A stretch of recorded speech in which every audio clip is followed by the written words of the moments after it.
We're going to do 3 uploads today. Everyone's been really nice, so thank you.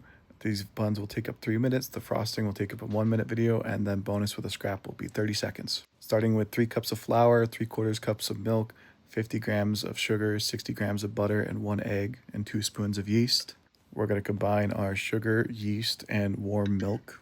Give the yeast about 15 minutes to get used to their new environment, and once they're ready to go, pull out a bowl with a handle. I'm just using a saucepan, and we're going to start with that warm yeast, milk, and sugar mixture.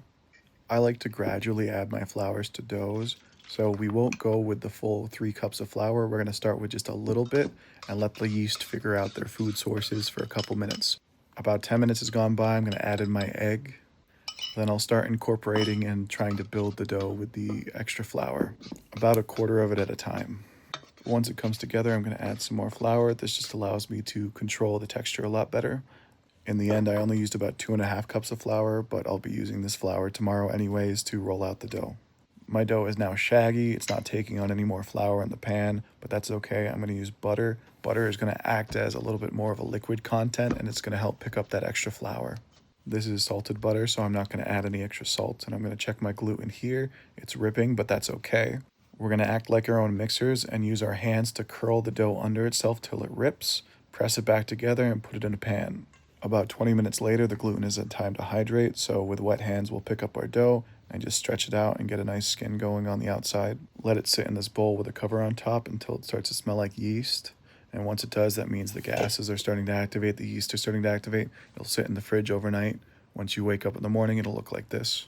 The gluten is much stronger now, but it's cold, so I'll work it with my hands before rolling it out with a rolling pin. You're looking for about as thick as your pinky finger or your thumb if you have small hands. We're looking for an ovally rectangle that has 2 long sides and 2 short sides. Spread a thin layer of softened butter, a 1/4 cup of sugar or less, and just a sprinkle of cinnamon, and just work that in with your hands to kind of roll everything in the butter. Trim the shorter sides with a knife and gently roll. We don't want a tight roll, we just want an even roll. So don't try to curl it in on itself, just let it roll up gently like a map.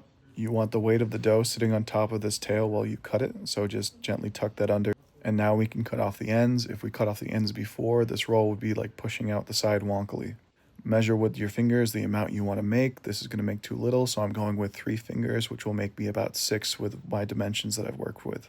Take a second to eyeball, do your cut through, dip the bottoms in cinnamon sugar, and put them on your trays. Proof them at room temperature or in a proofer, but if they're too far apart, their tails will unfurl like this. Either pinch them underneath or get them close and wait till they've doubled in size. Brown at 400 until they're a slightly deeper color than this, then finish at 300 till they're 170 to 190 internal.